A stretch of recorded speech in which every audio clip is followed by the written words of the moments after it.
Hi Pisces, it's Karen and welcome to your weekly tarot reading. Thank you so much for joining me today. I hope that you are doing really well.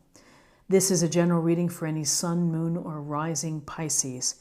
We will take a look at the cards. We'll get a sense of the awareness or the big ideas for the week, guidance, and possible outcomes. First two cards we have the awareness of the week. We have the Nine of Swords and the Six of Cups. So the Nine of Swords is a card of sleeplessness. It's a card of feeling stressed out, anxiety. Again, nights when your mind is working overtime and you just can't find peace. Something is upsetting you. And it's the type of stress that makes your stomach upset too. It's just that knot in your stomach. And so you can see her head in her hands and the swords above her. It's worry. It could be guilt. It could be sadness. It could be disappointment. But something is eating away at you, and in turn that causes stress. So with this Nine of Swords, the epitome of feeling pretty stressed out. Here's the Six of Cups. And the Six of Cups, we see the young children here. The girl has her arm around the younger boy. And this is really a card of, it's the innocence of children. It's about gentleness and kindness and consideration. It's to be thoughtful and kind to those that you care for, the people that surround you, the people within your life. It's a simple thing to do, which is to be genuine and to be sincere and to be kind. And this kindness perhaps will be needed if you're feeling like this, that you may need some extra kindness and thoughtfulness from the people within your life. That hopefully they will be aware of how you're feeling and can provide some of that. Now also the Six of Cups, we would say that it's about nostalgia. It's about memory lane. It's about thinking about past times. Sometimes we get hung up on the past, and that can lead to stress. Other times we visit memory lane and old favorable memories in order to bring comfort.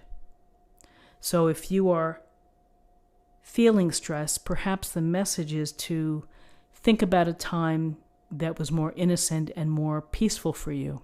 And it may bring you some solace. It may bring you some peace. On a literal level, this is a week where maybe you get a phone call from someone in your past. Maybe you meet up for lunch, or you hear of someone, maybe on social media. A name rings out. It's like, oh yeah, I remember that time. And it may just take your mind off things. It may be a nice redirection for you. Something from your past. Again, as I would say, we don't want to get hung up living in the past. We can be in the present, and we can always, reach back and bring people in, as long as we know that, the nature of the dynamic is that you can't recreate the feeling of when you grew up in your home from way back when. And when you go back and visit your home, maybe someone else lives there. You still have these special memories. But, there's a place for the memories. There's a place where we can access it and find comfort. So gentleness, consideration, and perhaps something to redirect away from this sleeplessness and the stress. Okay, in terms of guidance.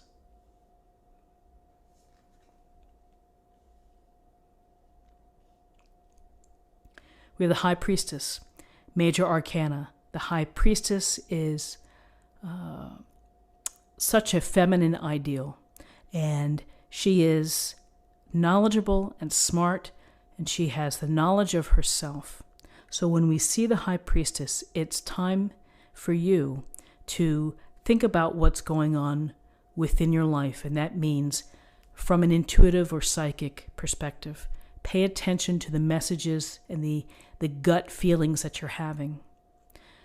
If you see numbers, if you are having dreams, a recurring dream, journal that dream. Think about what it may mean to you. We learn from our subconscious.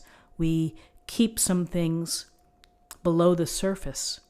And through being passive and perhaps being still and contemplating and meditating, we can access some of that information. But really, this is a message to trust yourself, to trust your intuition, to trust the decisions that you make. You know yourself better than anyone, and the High Priestess would be telling you to go with your gut, to trust your beliefs and what you feel you need to do. And with this sense of trust and seeking and following intuition and inner guide, here's the Eight of Rods, and the Eight of Rods is about movement. It's about things in motion, quickly changing perhaps. You may be getting communication. You may be getting news.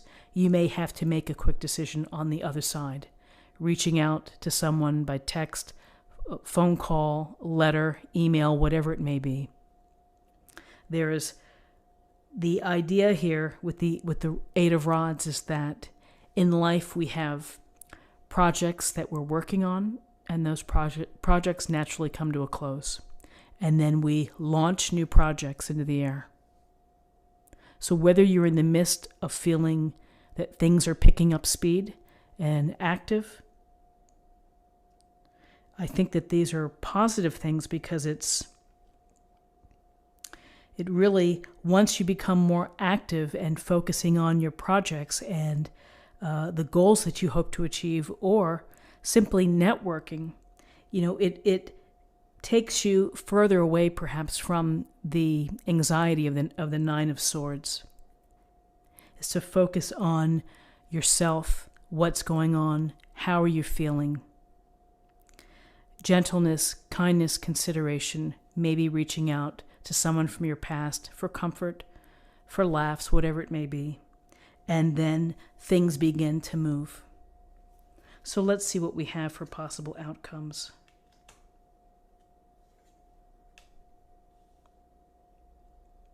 So interesting possible outcomes. We have the Ace of Swords. We have the Queen of Rods.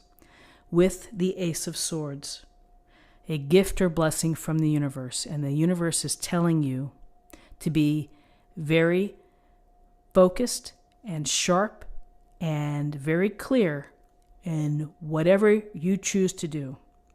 Use your smarts. This is this very powerful and sharp blade piercing the crown, which is, this can signal new ways of thinking, new opportunities as a result of what you've been, cooking up. And so you may need a new way of thinking to move away from this Nine of Swords. You may be thinking of new enterprise, new projects, new things to do with this Eight of Rods. The Ace of Swords is about clarity.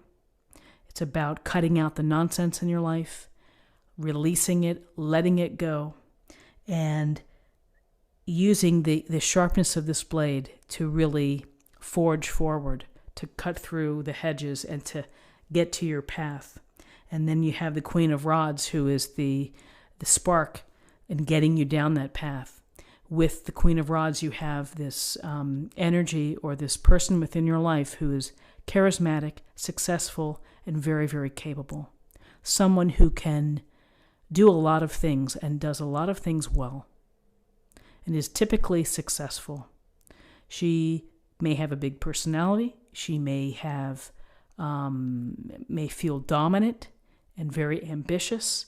May think of a type A personality, but this type of take action, get involved, do things, your personal power, your personal strengths, making a go of it. And next to this Ace of Swords, between using your smarts and then making the move, whether that's networking, maybe that's setting up meetings.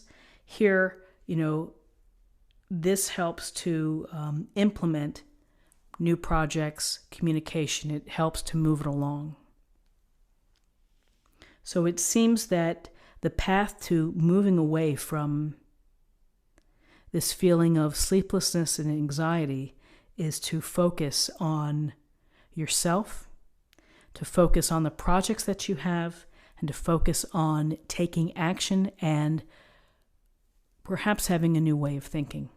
That's going to help you, take steps moving in a different direction that will ultimately be beneficial. So let's take a look at the oracle cards, and this will be an affirmation for the week.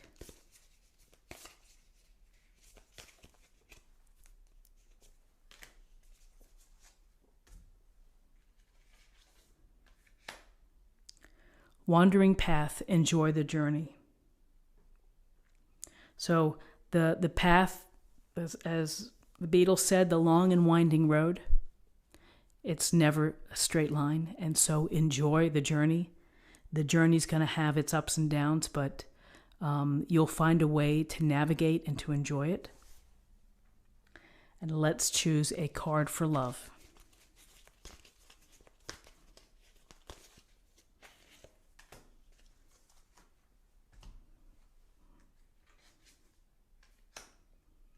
Creativity, you love to devise new ideas, innovations, and form of illumination. And I just feel that dovetails beautifully with the Ace of Swords, which is that blade is shiny, it's illuminating, and devising new ideas and being innovative certainly falls within this realm of the Ace of Swords. So let me just put these out here. This is what I have for you for the week. I hope that you found something helpful here. If you did, please subscribe, like this video, share this video, comment below. I wish you a wonderful week, and I look forward to seeing you next week. Take care. Bye-bye.